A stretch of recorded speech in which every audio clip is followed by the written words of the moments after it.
Você sabia que o HIV voltou a crescer no Brasil, principalmente entre os jovens? Mas por quê?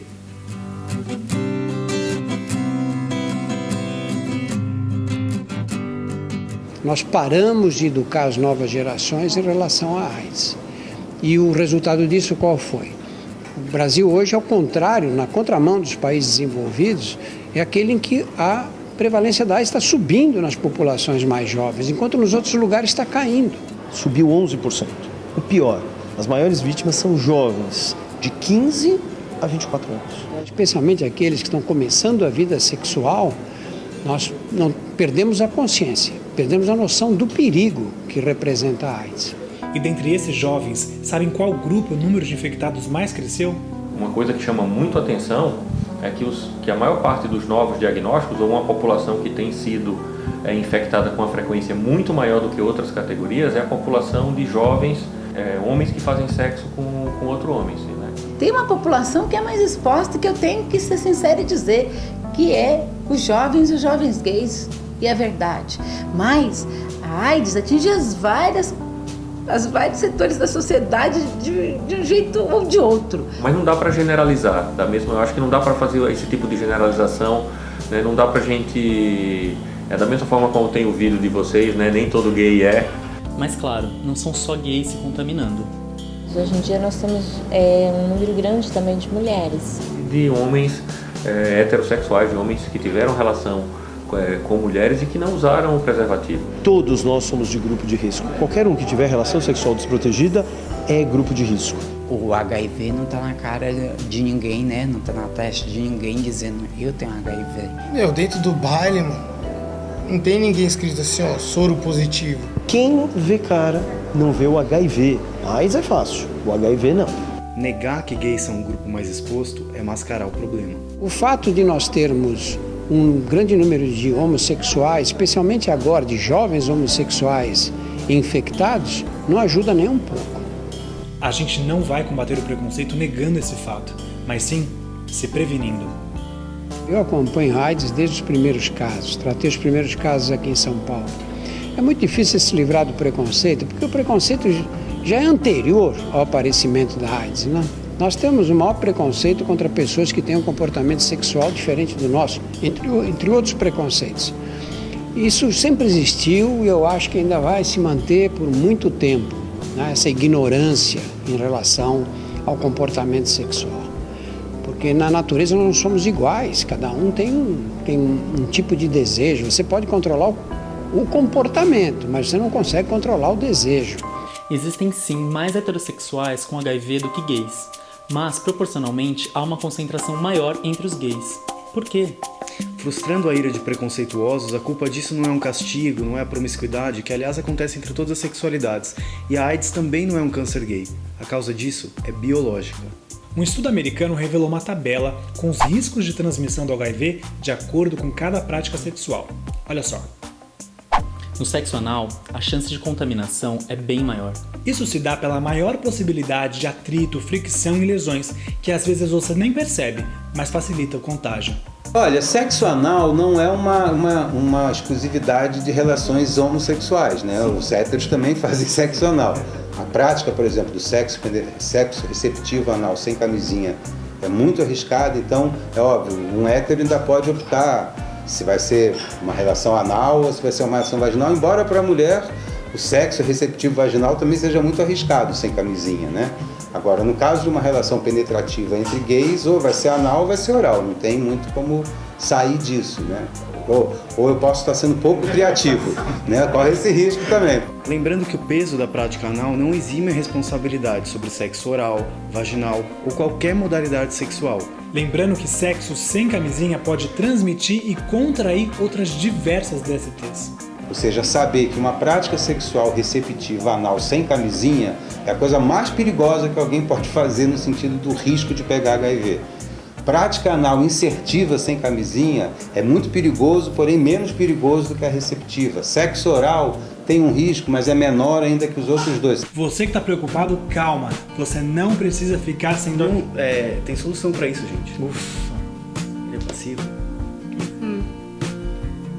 Então a gente tem que ampliar o acesso à camisinha, ampliar o acesso a gel, fica mais sossegado, né? O gel ajuda todo mundo, seja relação vaginal, seja relação anal, o gel é uma coisa que pode estar ajudando no conforto, né, no conforto da relação, diminuir atrito, porque, é claro, se você tem um sexo mais violento, você pode ter mais ferida ou lesão, e isso aumenta o risco de qualquer DST. Então o gel sempre à base de água, não pode ser nenhum gel de base oleosa, porque senão estoura a camisinha, então todo gel é bom que seja à base de água.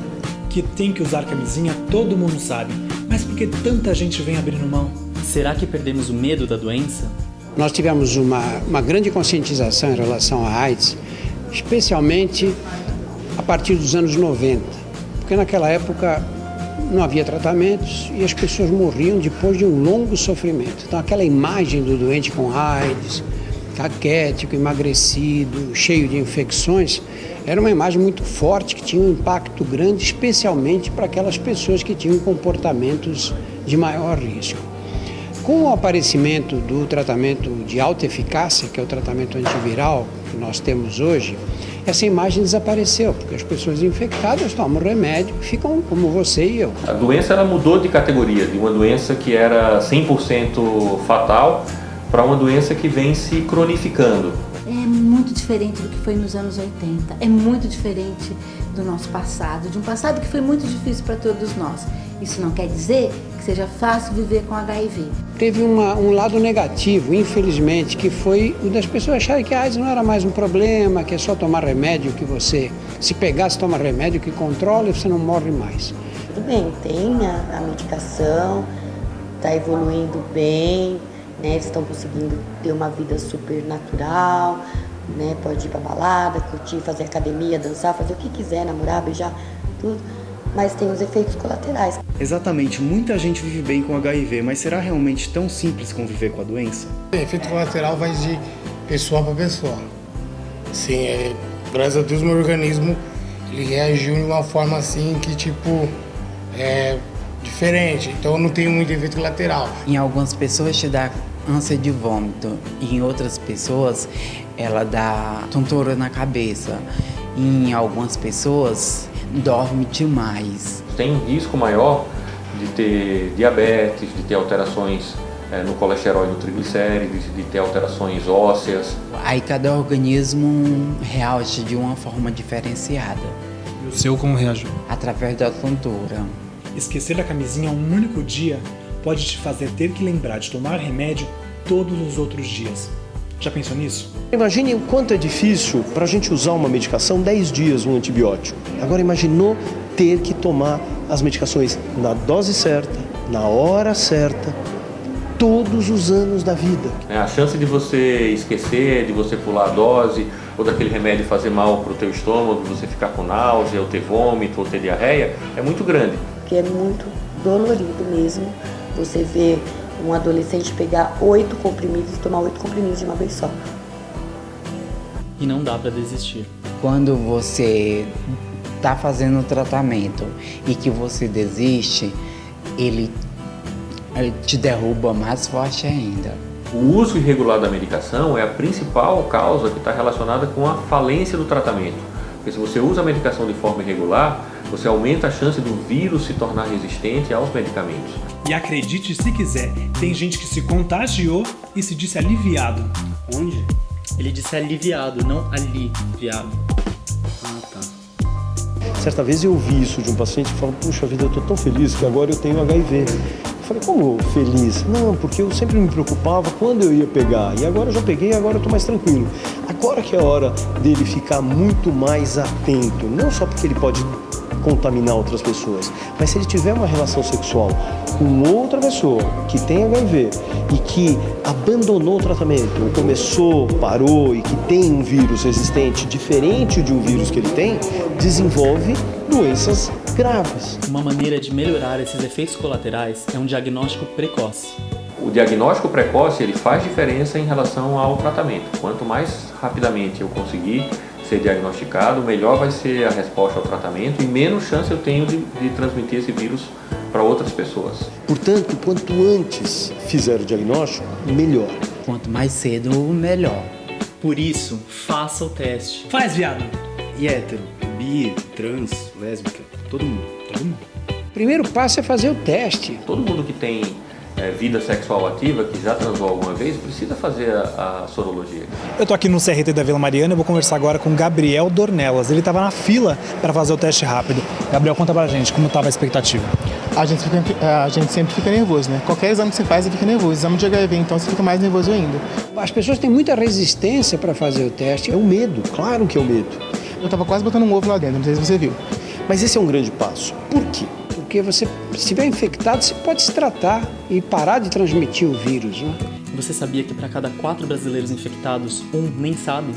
Porque um grande problema da infecção pelo HIV são aquelas pessoas que são infectadas e não sabem que são infectadas. Então essas pessoas são as principais responsáveis pela transmissão, né? Então, principalmente nos primeiros meses depois que o indivíduo se infectou.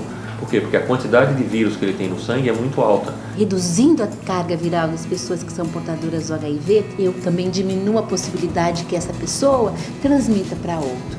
Qual foi o seu resultado? Negativo. Se tivesse dado positivo? Shit's got real. Não sei te informar.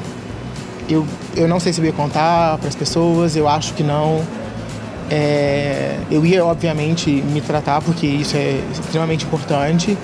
O meu nervosismo não era de vai dar positivo, vai dar negativo, era de deixa eu saber o resultado, para eu ver qual vai ser a minha próxima ação. Mesmo assim, acidentes acontecem. E até para isso já existe prevenção. A gente tá falando do PEP. Que PEP? Pepe! Já tirei a vela! Pepe! Não é esse, Pedro, presta atenção. Seguinte, se você transou sem camisinha, bobeou, se ela estourou, se liga nisso. Caso você tenha uma relação desprotegida sem o uso da camisinha, fica atento. Se a gente instituir os medicamentos antirretrovirais até 72 horas após essa exposição, você pode evitar que haja a infecção. Ela vai tomar os remédios, isso tem que ser rápido, idealmente no máximo até 72 horas depois da exposição, senão não funciona. Essa é a PEP. Então esteja atento, é uma possibilidade, é uma nova possibilidade de prevenção e ela está disponível para você. Isso também não significa que a PEP seja simples. E assim, a gente tem muito cuidado com relação a esse tipo de estratégia de prevenção, para deixar muito claro que não é uma pílula do dia seguinte, né? É um medicamento que vai ser utilizado durante um período prolongado de 28 dias, com uma incidência alta de efeitos colaterais, quer dizer, então não é uma coisa que pode ser banalizada. Vou transar porque no dia seguinte eu tomo um comprimido e acabou. Mas é importante, caso ela seja necessária, ela tem que estar disponível e é um direito das pessoas terem acesso à profilaxia pós-exposição sexual. É um direito que você tem, de não se infectar durante esse período. Você entendeu? Não tem jeito de fugir da camisinha. Agora, Cazuza era um grande poeta e morreu de AIDS. E num desses poemas ele dizia pro dia nascer feliz. Então, se a gente quer que o dia seguinte seja bom, nascer feliz, pra gente estar tranquilo, é acordar dizendo, não, eu transei com camisinha, não rompeu a camisinha, eu tô bem, eu tô tranquilo, portanto meu dia nasceu feliz. O Brasil revolucionou o tratamento da AIDS no mundo, né? Com essa coisa de distribuição gratuita da medicação. Puxa, a gente tem tudo aqui no Brasil para eliminar e não eliminamos. A gente tem os testes, a gente tem os medicamentos. Não adianta chorar, tem que usar camisinha. Muitos jovens estão mudando o destino das suas vidas por uma doença que poderia ser evitada pelo uso da camisinha. Camisinha é mais uma questão que deve ser introduzida na sua vida, é mais uma questão que deve estar presente nas relações sexuais que todos nós temos direito. Ninguém está impedindo as pessoas de terem relação sexual, de terem as suas opções. Ninguém está discutindo isso. Isso é um direito de escolha das pessoas. Mas o que a gente está falando é que dentro desse direito de escolha, a gente também tem o direito de escolher se eu quero ficar doente ou não. Aí você querer viver. A vida continua. A vida continua.